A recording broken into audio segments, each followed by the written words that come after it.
Right, welcome back Dattatreya గారు. Dattatreya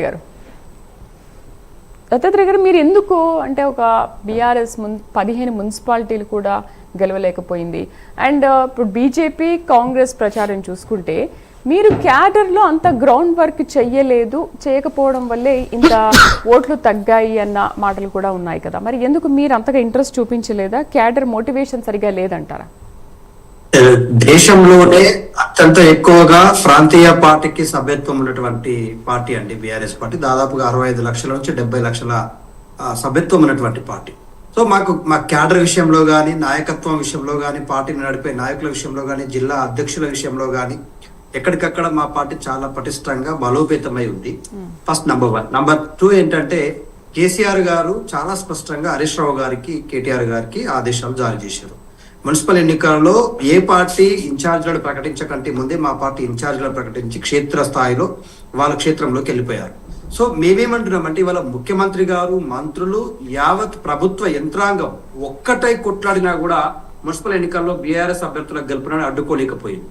so that indicates ఇప్పుడు madam ప్రభుత్వము ప్రతిపక్షంలో ఉన్నప్పుడు అసెంబ్లీ ఎన్నికల లాంటివి జరిగితే ప్రభుత్వం మీద యాంటీ ఇన్కంబెన్సీ అనేటువంటిది ఉన్నది కాబట్టి ప్రభుత్వం వ్యతిరేక ఓటు బ్యాంక్ అని అనుకోవచ్చు. ప్రభుత్వం అధికారంలో ఉండి ఇవాళ ఇచ్చినటువంటి 6 గ్యారెంటీలు 13 హామీలు వ్యతిరేకంగా అమలు చేయకపోవడం వల్ల వచ్చినటువంటి వ్యతిరేకత కావచ్చు, రైతుల విషయంలో కావచ్చు, నిరుద్యోగుల విషయంలో కావచ్చు, మహిళల విషయంలో, ముఖ్యంగా అతిపెద్ద సామాజిక వర్గం బీసీల విషయంలో కాంగ్రెస్ పార్టీ ఢోకా చేసిన తీరు కావచ్చు, ఈ అంశాలన్నీ కూడా కన్సిడరేషన్ అయితే.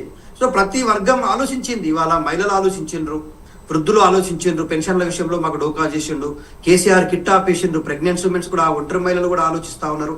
సో ప్రతి వర్గం ఎందుకు ఇవాళ కాంగ్రెస్ పార్టీకి ఓటేయాలనేటువంటి నానుడి పంచాయతీ ఎన్నికల నుంచి ప్రారంభమైంది. పంచాయతీ ఎన్నికల్లో 4000 పైచిలకు అభ్యర్థులు, బీఆర్ఎస్ పార్టీ అభ్యర్థులు గెలవడం అంటే ఆల్మోస్ట్ 40% బీఆర్ఎస్ పార్టీకి అవకాశం ఇచ్చారు. జిహెచ్ఎంసీ ఎన్నికలు ఇప్పుడు జరగబోతా ఉన్నాయి, నెక్స్ట్ పార్టీ సింబల్ మీద జరగబోతాయి భవిష్యత్తులో.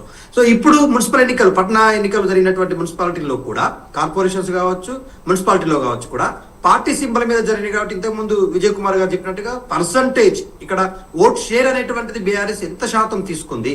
ఇవాళ 1300 పైచిలకు లేకపోతే 1400 కార్పొరేటర్లు కాంగ్రెస్ పార్టీ గెలిస్తే బీఆర్ఎస్ పార్టీ అదే స్థాయిలో 55% అండ్ 60% మధ్యలో షేర్ తీసుకుంది. అంటే ఆ పార్టీ నుంచి షేర్ లాగేసుకున్నాం మేము. సో అదే స్థాయిలో ఇవాళ పర్ఫార్మెన్స్ చేసినాము అంటే 100% వాళ్ళ పర్ఫార్మెన్స్ లో అట్లీస్ట్ 90% అన్న ఉండాలి కాంగ్రెస్ పార్టీ విజయం యొక్క శాతం. కానీ అది లేదు కదా ఇవాళ. అది లేకపోవడానికి కారణం ఏంటంటే ప్రభుత్వం మీద పూర్తి స్థాయిలో వ్యతిరేకత ఉంది. ముఖ్యమంత్రి గారు కాలుకు బలపం కట్టుకుని ఎన్ని కార్నర్ మీటింగ్స్ పెట్టినా, మా నాయకత్వం ఎవరి నియోజకవర్గంలో వాళ్ళుండి, ఎవరి జిల్లాల్లో వాళ్ళుండి అక్కడక్కడ ప్రచారాలు చేసినప్పటికీ ముఖ్యమంత్రి గారు తానే ఒకడే, నేనే రాజు నేనే మంత్రి అనే స్టేట్మెంట్ తో తిరిగితే ఇవాళ వచ్చిన ఫలితాలు 65 నుంచి 70% కూడా రాలేదు. సో ఇది తెలియజేస్తుంది ప్రభుత్వం మీద ఖచ్చితంగా. మీరెందుకు పోరాటం చేయలేదు? ఇంతకుముందు కేటీఆర్ కూడా మా నేతలందరూ కూడా వీరోచితంగా పోరాడారు అని మాట్లాడారు. పోరాడినప్పుడు ఈ ఫలితాలు ఎందుకు వస్తాయి? ఓకే, ఇప్పుడు బీజేపీ కానీ కాంగ్రెస్ కానీ ఏ విధంగా కార్నర్ మీటింగ్స్ పెట్టుకుని ఏకంగా సీఎం స్థాయిలో ఉన్న వ్యక్తే వెళ్ళి అక్కడ ప్రచారం చేశారు కదా, మీరెందుకు మరి ప్రచారం చేయడంలో వెనకబడ్డారు? ఇది కూడా ఒక మైనస్ అనుకోవచ్చు కదా.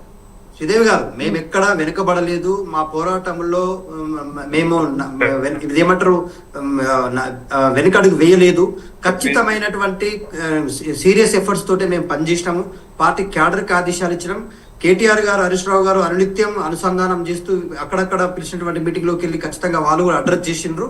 ఒకటి మాత్రం నేను చెప్పగలుగుతున్నాను మేడం, ప్రభుత్వం అధికారంలో ఉన్నప్పుడు ప్రభుత్వం మీద ఉన్నటువంటి, ఇప్పుడు మున్సిపల్ ఎన్నికలు, పంచాయతీ ఎన్నికలు రెండు కూడా ప్రభుత్వానికి అధికారంలో ఉన్న పార్టీకి హెడ్జ్గా ఉంటాయి ఎప్పుడైనా కూడా.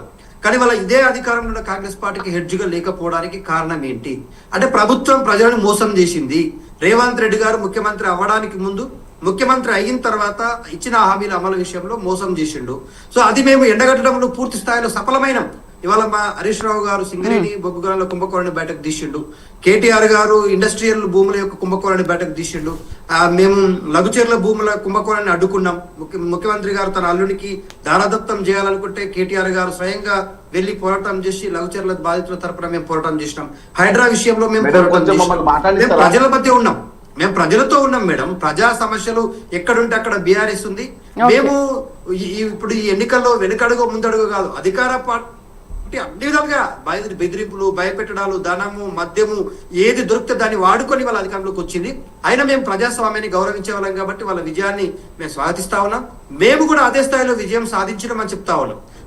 మాకు మున్సిపల్ కార్పొరేషన్స్ ఆ స్థాయిలో రాకపోవచ్చు, కానీ comparing to the 2020 municipal election లో పోలిస్తే మేము అధికారంలో ఉన్నప్పుడు 90 to 95% స్థానాలు మేము కైవసం చేసుకుంటే ఆనాడు కాంగ్రెస్ పార్టీ 0.